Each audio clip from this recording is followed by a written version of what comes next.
la partie Tchansa et David, où compose avec la partie Kiboy et l'autre partie qui comparait conjointement sur ce point. Et je pense que ça doit être acté. De 1, que c'est une procédure spéciale. Fait d'accord. Là, franchement, on épouse cet avis. C'est une procédure spéciale. La même partie qui peut vous dire que cette procédure ne se plaide pas. Suivant l'article 221. Là, nous sommes très d'accord. Et troisième élément d'accord qui doit être maintenu, c'est que la partie Tchansa est aux intérêts de tous les créanciers. Je pense que pour le reste des accords ou pas, nous nous remettons à la sagesse de votre cour, mais nous tenions, nous partis Tchansa, à ce que ces éléments soient épinglés pour qu'on en tire des conséquences utiles en temps vous. Nous avons dit. Puisse vérifier un peu la date de l'audience précédente. Parce que j'ai entendu dire que c'était le 16 janvier. Mais la date était du 13. L'audience a eu lieu le 13. Je vous remercie, monsieur. Oui. Merci, monsieur le président. Relativement à ce que vient dire le doyen Lelo, nous voudrions que, avec votre autorisation, que le greffier acte sur les 3 points énumérés où les parties se mettent d'accord, puisque nous allons en tirer les conséquences du droit.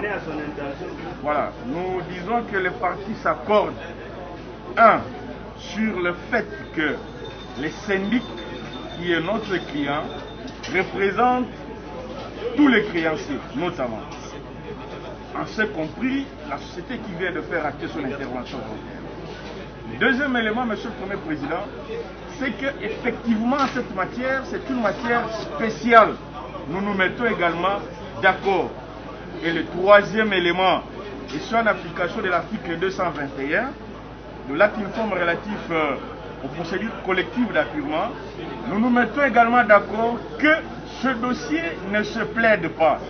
Et que donc ces 3 éléments, monsieur le Président, puisque les parties se mettent d'accord, nous allons en tirer les conséquences de droit, notamment considérant ces aveux judiciaires du reste non rétractés. Et au moment opportun, dans notre petite note, nous allons y revenir, nous avons dit. Procédure spéciale, le dossier ne se plaide pas, ça signifie que c'est un dossier, c'est une procédure à dossier fermé. Ce sont les productions des parties, pièces conclusion, qui permettront à votre juridiction de départager les parties. Merci. Le procureur général, en suivant les observations de l'intervenant volonté, on a l'impression que mettre les dossiers de côté est sans intérêt. Parce que, estime-t-il que la procédure étant fermée, ou c'est l'expression qui a été utilisée, la procédure étant effectivement écrite, dans les usages du prétoire, la mise ou la gestion du rôle, nous avons toujours cette tradition de mettre les dossiers de côté. On donne l'impression que tel n'est pas le cas dans le cas d'espèce. Pour bien édifier l'intervenant volontaire, je rappelle, Monsieur le Président, membre de la Cour, Monsieur le Procureur général, nous avons eu en son temps demandé l'autorisation de plaider cette cause. Et au-delà de ça, il y a lieu de rappeler que cette affaire vient en renvoi de juridiction par devant votre Cour sur base d'un arrêt rendu par la Cour de cassation. Ce dossier qui passait devant la Cour d'appel du Haut-Katanga avait déjà reçu plaidoirie et le ministère public avait eu en son temps à prendre son avis écrit, lu en audience publique, l'affaire prise en délibéré. C'est en ce moment-là qu'il y a eu justement l'arrêt des données actes rendus par la Cour de cassation à la diligence de l'intervenant volontaire aujourd'hui, M. Tchansa, et la Cour, dans sa sagesse, devrait naturellement prononcer la réouverture des débats ou décréter sa surséance. En attendant que la Cour de cassation puisse vider sa saisine et saisine vidée, l'arrêt rendu, la Cour du Haut-Katanga a été dessaisie et voilà pourquoi, par cet arrêt, le renvoi pour saisir votre chère Cour en cette matière. Donc, de ce point de vue, il y a lieu, Monsieur le Président, en rappelant ces éléments, qu'on mette effectivement de côté. Nous avons eu, en son temps, sollicité, sur pied de la même disposition, l'autorisation pour plaider et développer le moyen, nous avons dit. Non, maître. Nous devons nous mettre d'accord sur un point. Que nous sommes dans une procédure collective d'apurement où la procédure est purement écrite. C'est-à-dire vous présentez vos moyens, vos conclusions que vous déposez aujourd'hui. Alors la Cour voudrait avoir une précision pour que nous puissions nous mettre d'accord. C'est vrai, moi j'aime bien que les parties déposent les conclusions dans les pièces, mais je trouve toujours que c'est élégant aussi pour éclairer davantage la Cour qu'elle procède par une plaidoirie pour éclairer davantage la Cour. C'est la proposition de la Cour, sinon la procédure est écrite. Qu'est-ce que vous en dites? Oui. Un motif de cassation devant la CCJA. Parce que cette procédure, elle est exclusivement écrite. La procédure, elle est réglementée par l'article 221. Exclusivement, c'est par écrit. Si vous voulez aller à l'oralité, si vous voulez parler devant le juge, si vous voulez expliciter vos pièces et vos moyens devant le juge, le juge vous dit ceci, et même une jurisprudence abondante dans ce sens, que vous devez le faire, mais comment? Pas n'importe comment, pas par une lettre, pas par une correspondance, mais votre demande doit, c'est même les termes de la loi, c'est un impératif, doit être contenu dans l'acte, dans la déclaration d'appel. Hier, moi, je suis allé au greffe pour encore revérifier. Parce que je me suis dit, mais cet acte d'appel, je me suis trompé, est-ce que c'est le même? Parce qu'en son temps, je l'avais vérifié. Je n'avais trouvé aucune déclaration, aucune demande dans les choses d'appel. Je ne l'ai jamais vu. Mais hier, quand même, par prudence, je suis encore allé au greffe pour voir si c'est vraiment le même acte d'appel. Monsieur le Premier Président, jusqu'au moment où je vous parle, au dossier que vous pouvez, n'est-ce pas, compulser, il n'y a aucune demande faite contenue dans la déclaration d'appel qui demande à une partie de passer à l'oralité. Et donc, à ce jour, personne, aucune des parties ne l'a fait. Et donc, si nous allons à l'oralité, nous risquons de tomber, n'est-ce pas, dans une violation de la loi. La partie Kipoy voudrait tirer comme conséquence des écrits dans sa conception. Souffrez que je parle en scandant pour mieux me faire comprendre. Le distingué confrère qui comparait avec moi vous fait savoir qu'il y a risque, les deux, ils m'ont précisé. Il y a un grand risque de violer quoi? La loi. Je parle de la thèse de la société Kipoy. Elle vous dit, le mot spécial dans cette affaire est prononcé pour la première fois ou pour la toute première fois par la partie Kipoy. Mais le mot spécial, on le retrouve où dans la procédure? Dans un principe, le spécial déroge du général. C'est même d'abord dans les principes. Et ici, je comprends, je sais que depuis toujours, vous n'êtes pas un juge d'aujourd'hui, un homme magistrat, vous aimez les plaidoiries. Mais malheureusement, ce souhait, bon, ce n'est pas, vous n'êtes pas capricieux, cette tendance s'arc-bute, je dirais, devant mon maître qui est à mes côtés, oui, s'arc-bute, face à un impératif légal. Nous sommes habitués à mettre en application l'article 15 du Code de procédure civile qui dit les parties sont contradictoirement entendues et la suite, elles peuvent prendre des conclusions. Ça, c'est la règle générale. Mais dans le spécial, le mot emprunté de la thèse de Kipoy, c'est différent. C'est que ici, comme à la cassation, d'ailleurs, celui qui tient la cassation au milieu de nous tous vous l'a dit, c'est une procédure fermée. Peut-être qu'on lui demandera son interprétation.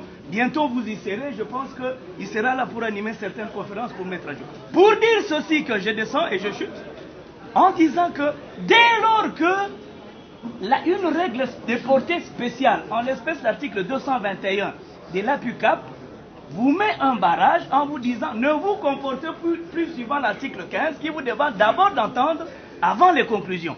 Pourquoi on vous renvoie à la loi? Sur pied d'abord de l'article 150.2 de la Constitution qui vous dit que vous n'avez pour seule autorité que la loi. De deux votre honneur, on vous dit pour source, vous prenez les traités et accords dûment ratifiés. Nous sommes dans l'article 153 avant-dernier alinéa. Et pour chuter, l'article 215 de la Constitution donne primauté au traité. Et ici, nous nous retrouvons face à une disposition d'un traité dûment ratifié par la RDC et qui est d'application depuis 2014. Comment allons-nous céder à notre loi désuète et qui ne saurait être d'application en une matière dite spéciale? Il vous faudra vérifier. Je lis avec vous un commentaire de l'article 221. Parce que le plus grand problème, comme l'a écrit un grand auteur, selon que la jurisprudence, il ne faut pas tordre dans une certaine liberté, c'est que quelqu'un aurait voulu dire, si vous voulez l'auteur, je vous donnerai à la fin de mon propos. Il dit, Nous l'avons. heureusement. Bon, Nous l'avons. merci, on comprend que vous êtes dans la grande doctrine. Et on dit, en commentaire de l'article 221, le guide législatif sur l'insolvabilité de la CNUDC spécifie le droit pour une partie intéressée d'être entendue dans le cadre de la procédure d'appel lorsque ses droits, obligations ou intérêts sont en jeu. Point. Cette possibilité est prévue à condition, je suis là, que cette partie en fasse la demande dès sa déclaration d'appel et que celle-ci n'ait pas pour effet d'augmenter les... Je sais que vous avez la grande doctrine, mais je sais que vous avez au-delà du code vert. Oui, maître. Monsieur le Premier Président, nous sommes absolument d'accord. Nous sommes d'accord. J'ai entendu que la procédure est exclusivement écrite. Mais pour faire très bref, voici l'acte d'appel. La déclaration d'appel. Regardez bien la déclaration d'appel d'être entendu à la page 7. Par contre, c'est parce que simplement ils n'ont peut-être pas examiné notre acte d'appel. La partie Kipoy a fait la demande, s'il vous plaît, vous pouvez regarder, la déclaration d'être entendu, voilà, elle est là, en référence à l'article 21. 221, pardon. Donc cette pièce existe bel et bien au dossier. Cette pièce existe bel et bien au dossier et cette demande à être entendue existe au dossier.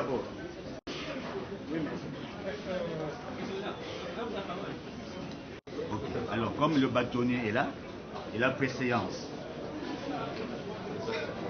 Maintenant, vous pouvez, maintenant, vous pouvez aborder maintenant, pour ne pas dire non, qu'on retienne. On a déjà retenu. C'est le dernier dossier et le bâtonnier qui est là-bas a préséance. Donc, maintenant, on peut... Mais j'aurais voulu que la Cour sorte cette pièce du dossier. Ça, on peut. Ici, on a fait allusion de l'autre côté de la barre à plusieurs questions, plusieurs matières. On a parlé de la saisine, non de l'acte d'appel qui vous saisit, etc. Nous ne sommes plus au niveau de la saisine, M. le Président. Le dossier est à votre instance après renvoi. C'est la première proposition qu'il faut relever. Donc, le débat sur la saisine ne se pose même plus à ce stade ici. Deuxième point, M. le Président, par rapport même à la matière de renvoi des juridictions. Vous comprenez avec moi, M. le Président, que cette matière relève du droit interne. Elle est organisée par une loi de droit interne. La Cour de cassation a statué sur les mérites du renvoi et a estimé qu'il y avait lieu de renvoyer la cause devant votre auguste cour. Ok, nous sommes d'accord là-dessus. Maintenant, est-ce que la Cour de cassation a statué sur des procédures ou des matières organisées par l'acte uniforme ou par les droits communautaires, nous disons que non. C'est une matière qui échappe à la Cour de cassation de par l'acte uniforme lui-même et par les traités OHADA lui-même. Donc, la Cour de cassation n'a statué que sur les mérites du renvoi, que du reste nous n'avons pas contesté parce que bon, on s'est mis d'accord. Et donc, vous à votre niveau, qu'est-ce que vous devez faire? Il n'y a plus à rentrer dans les débats sur la saisine, sur le débat sur le caractère de l'oralité. Ça a été déjà fait, c'est déjà procédé depuis longtemps. Ici, qu'est-ce que vous devez faire, M. le Président? C'est constater simplement que l'affaire a déjà été plaidée. Les partis ont déposé l'ordre de plaidoirie sans aucune réserve. Et donc ici, qu'est-ce qu'il y a de faire? Votre cour tirera les conséquences sur base de ce qui gît au dossier. Les deux partis ont plaidé à 2 reprises. Je voulais relever cela. Il y a eu une première plaidoirie orale. Chansa, qui est intervenant volontaire, j'ai précisé là-dessus qu'elle n'est pas intimée ici, elle est intervenante volontaire. Elle a plaidé sans aucune réserve. La Cour nous a répondu par un arrêt avant dire droit. Nous sommes revenus sur le fond. Nous avons plaidé encore. Tout ça joue au deuxième, M. le Président. Donc, c'est ça, ils ne sont même pas revenus sur le débat sur la saisine, sur la question de l'oralité. C'est déjà dépassé. Donc, votre Cour tirera les conséquences que l'affaire a déjà été plaidée. Et donc, il n'y a plus lieu encore à plaider à nouveau ou à débattre sur la saisine. Oui, allez-y. Monsieur le Président, la question qui est posée ici, c'est celle de savoir, on va déposer les écrits ou on va plaider. Alors que l'article 221 est clair. On n'a même pas à discuter. Ce que nous attendons de votre cours, avec tout ce que vous avez comme expérience, c'est de nous dire dans ces cas ici, voilà notre position. Venez déposer votre écrit parce que c'est la loi qui vous guide. Ce ne sont pas les dires des uns et des autres. Vous êtes guidés par la loi. La loi est claire, elle parle de la déclaration. Je n'ai pas à vous apprendre, Monsieur le Président, mais j'essaie de... Non, vous n'allez pas nous apprendre de la loi. On essaie de vous éclairer, simplement. Maître, vous avez déjà... Ah, mining. Président, Monsieur de la Cour, Monsieur le Procureur Général,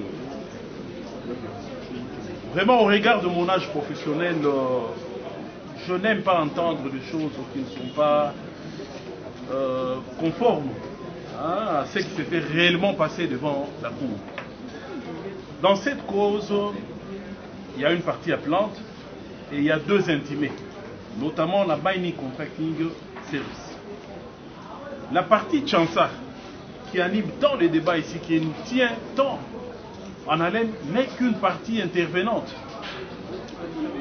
Nous rappelons, comme nous l'avions fait déjà à Lubumbashi, qu'en tant qu'intervenant, son rôle, c'est de soutenir soit les prétentions d'une partie, parce qu'il se sent en danger, mais ici le comportement de Chansa est tout à fait exceptionnel.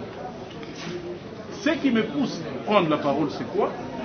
J'ai suivi toutes les déclarations de M. Chansa. Je crois que c'était pour vous émouvoir, je dirais même que pour vous intimider. Vous avez posé la question de savoir si nous pouvions plaider la cause. À Lubumbashi, il n'y a jamais eu de débat sur l'oralité ou la procédure écrite uniquement. J'ai l'arrêt avant de dire droit du 20 mars qui est clair à cet effet. Cet arrêt a répondu uniquement, moi parce qu'à la contestation qui était soulevée par toutes les parties, par rapport à la constitution de cette partie intervenante au degré d'appel. Et en définitive, je crois que l'un de mes confrères l'a dit, la partie Chansa a déposé sa note de plaidoyer. Et à Lubumbashi, on n'a pas plaidé une seule fois, on a plaidé 2 fois. Alors, je trouve qu'on vous prend beaucoup de temps, on prend beaucoup de temps à tout le monde autour d'un comportement qui n'a pas été contesté à l'époque et qui n'a pas fait l'objet même de l'examen par la Cour de cassation. Ils n'ont pas saisi la Cour de cassation en matière de renvoi parce que la Cour d'appel de Lubumbashi avait permis que les débats soient pratiquement à l'oral, pas du tout. Donc moi j'estime que c'est à vous de prendre une position, Monsieur le Président, parce que vous nous avez demandé. Et la partie SEC a produit une autre déclaration. Mais c'est à vous d'examiner si cette déclaration elle est conforme ou elle n'est pas conforme. Sinon nous allons débattre éternellement. Donc que la Cour prenne une position et nous allons vous suivre. Votre honneur, Monsieur le bâtonnier de Kalemi prend la parole, demandant qu'il soit acté que Maître Patrick Lelou a dit que la Cour de cassation est allée dans tel sens. L'un de ceux qui comparaissent avec lui vient dire « nous étions d'accord », c'est-à-dire deux parties se mettent d'accord pour un renvoi. C'est-à-dire que toutes les parties trouvent que cette Cour-là ne mérite plus la confiance des parties. Les motifs de suspicion sont là, c'est ce qui est sorti de là. Mais quand la fraude corrompt tout, un juge suspecté, mais tout ce qu'il fait est suspecté. Donc, quand je fais ma requête en renvoi, il m'est interdit dans la note de plaidoirie de plaider un motif surabondant. J'ai dit, les observations sont au dossier. Nous avons soutenu cela en termes de plaidoirie. Et la Cour ayant ordonné le renvoi, c'est-à-dire qu'elle a d'abord dit la suspicion fondée. La suspicion, c'est quoi? C'est le doute. C'est que tel qu'il est là ne mérite pas la confiance. Les raisons peuvent être multiples, on peut en retenir une seule. Et on fait acter des choses telles qu'on les a prises dans un contexte que seule une personne pourrait justifier. Mais au-delà de tout ça, votre honneur, je viens d'entendre le mot « on voudrait intimider la Cour ». Heureusement que la Cour ne sera jamais intimidée, encore moins nous. On parle d'âge, on parle de Cour, votre honneur, qu'on ne transpose pas les dossiers. Et puis dans un dossier, votre honneur, deux choses. Le barreau, nous parlons sous le contrôle du barreau de Matete qui est à côté. Je pense que le bâtonnier peut-être pourrait être là. De un, les personnalités dans un dossier sont interdites. On intervient pour une partie. Je le dis sous la foi de ce que j'ai géré l'ordre. Et n'oublions pas, quelle est la place qu'occupe un doyen dans le fonctionnement de l'ordre par rapport au bâtonnier. C'est lui qui s'est saisi de toutes les plaintes du bâtonnier. On n'est pas là pour s'en, on n'est pas là pour rappeler. C'est la loi organique, ce n'est pas le règlement intérieur cadre. De deux, qui veut induire la Cour en erreur? Le bâtonnier vient vous dire que quand on a fait appel, on a déclaré. On compare, on trouve que l'acte d'appel est antérieur à l'autorisation. Qui voulait induire la Cour en erreur? Ai-je demandé qu'on acte ça? Parce que les débats doivent se passer dans la loyauté. Est-ce qu'on a dit que je reconnais que la déclaration a été faite postérieurement? Ai-je demandé qu'on acte? Parce que le bâtonnier national était là. Il pouvait s'en saisir d'office. Est-ce qu'on a demandé ça? Comme l'a dit mon distingué confrère, on n'a plus l'âge de ces incriminations. On est à la porte de sortie. Écoutez, ça ne veut rien dire. Évidemment, que dit la loi? En matière de délits commis à l'audience, le ministère public fait acter. Est-ce que c'est à la demande d'une partie? Doit-on rappeler cette loi censée connue de tous qui gèrent l'ordre? Baissons dans la procédure, votre honneur. Je ne vois pas, votre honneur, qu'on n'entre pas dans des personnalisations du dossier. Chansa et Chansa a le droit d'être respecté en tant que partie dans un dossier, suivant l'article 19 de la Constitution, qui dit toute partie a droit à ce que sa cause soit entendue. On n'a jamais dit seulement les demandeurs, seulement l'appelant, qui a droit à ce que sa cause soit entendue. À moins que la législation ait changé cette nuit, auquel cas nous aurions reçu ça dans nos WhatsApp, comme cela se fait dans les journaux des droits humains. Mais comme cela ne s'est pas fait, l'article 19 est resté intangible. Toute partie, en ce compris l'intervenant volontaire, dont la situation d'ailleurs est bien réglée dans les actes communautaires. Là au moins j'autoriserai que je sois poursuivi. Dès lors qu'une partie manifeste un intérêt, il peut être reçu comme intervenant au degré d'appel. Prenez l'étude de Détier, l'appel en droit congolais, qui est conforté d'ailleurs par les actes uniformes. C'est pourquoi on dit, toute partie qui peut faire tiers opposition est fondée à être intervenant volontaire, sans formalité aucune. Encore que l'intervention n'est pas réglée par une loi, c'est par le principe général de droit tiré d'une loi belge. Doit-on rappeler cela? Si c'est une faute qu'on a pour chuter et dire, votre honneur, surtout qu'on a accepté que Chansa est au droit de tous les créanciers dont Mégatron. Comment on va lui contester son droit d'agir et d'intervenir, qu'on reconnaît comme syndic? Et on dit non, il vient vous perdre le temps. Mais si d'abord, je n'ai pas beaucoup de kilos, je n'ai même pas mangé le matin, je risque de tomber pour défendre Chansa. Mais c'est l'intérêt du droit pour chuter et dire, votre honneur. Ce qu'on a fait acter, Si c'était dans une confrontation, on aurait posé la question à Maître Patrick Lelo. Confirmez-vous avoir dit. Et en ce temps précis, on aurait nuancé. Mais tellement qu'on a entendu ce qu'on a cru entendre, je pense que je suis le mieux placé pour faire la restitution textuelle et conceptuelle. Donc on ne m'impute pas des propos qui ne sont à moi. C'est là vos oppositions à faire acter ce qui a été dit à mon nom. Parce que aussi j'ai la liberté d'opinion sur ce que j'aurais dit. Pour chuter et dire, devant ces évidences, la part... Mais oui, on peut faire 3 chutes, 4, il y en a qui le font 24. Pour chuter et dire, devant ces évidences, déviez-vous une fraude que nous partis. On a commencé par dire nous sommes d'accord, c'est une procédure spéciale. Ils disent aussi qu'on a été d'accord que la cour de Lubumbashi ne mérite plus confiance. Pour chuter et dire. Nous concluons en disant, votre honneur, nous avisons l'autre partie que nous sommes prêts. On ne vous permet plus de chuter, on vous permet de conclure. Voilà. Nous sommes prêts à développer nos moyens contenus dans le dossier sur conclusion dûment signée et déposée, où vous retrouverez ce qui est restitué d'ailleurs par rapport à cet arrêt, signé par un distingué confrère qui est avec moi ici. Pour le reste, nous sommes prêts à plaider seulement dans les conditions légales. Et à la Cour de cassation, quand on a fait ces moyens, on fait des observations justes, mais partant de ce qui est écrit. Et ce n'est pas les notes de plaidoirie, s'il vous plaît, parce que ça ne remplace pas l'acte d'appel. Et on vous dit non, vous n'êtes plus sous l'empire de l'acte d'appel. Nous, lorsque vous allez rédiger votre arrêt, et dans la minute, et lorsque vous commencerez votre arrêt, vous commencerez par dire par déclaration.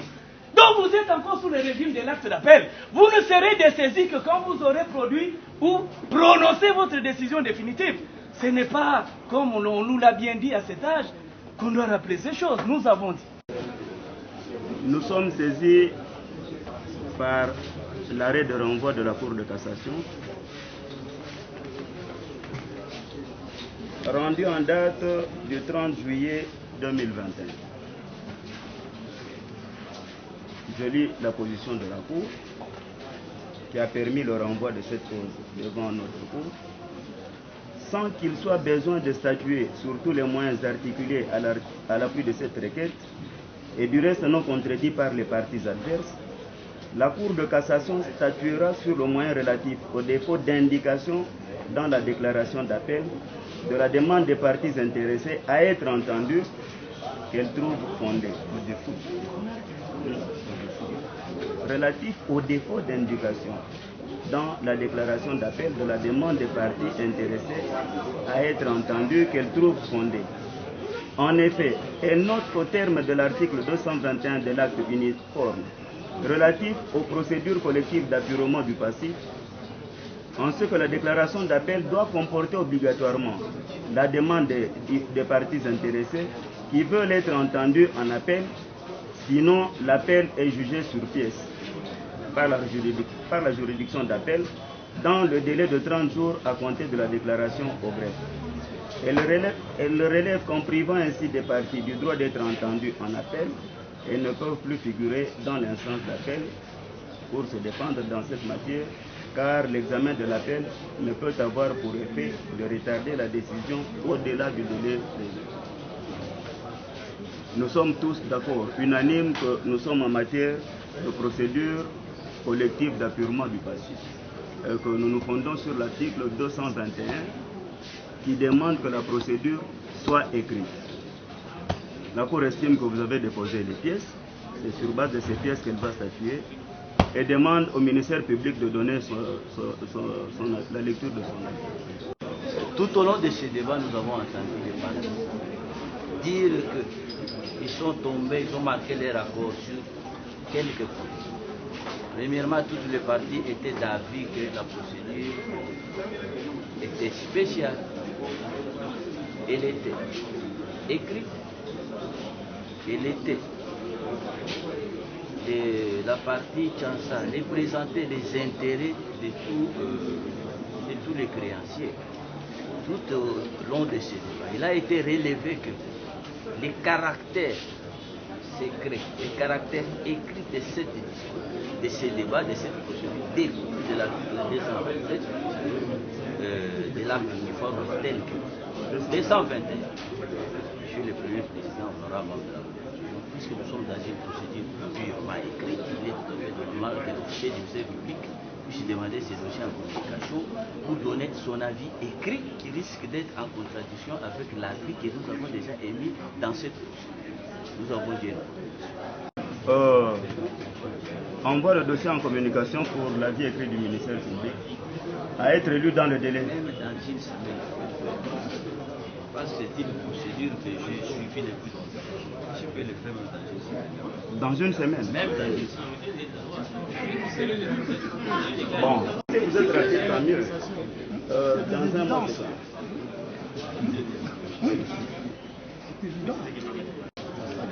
L'arrêt à être lu,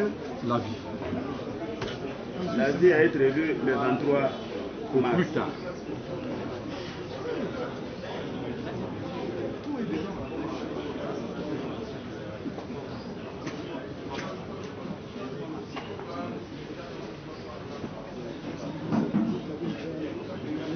Allez dans la paix du Seigneur.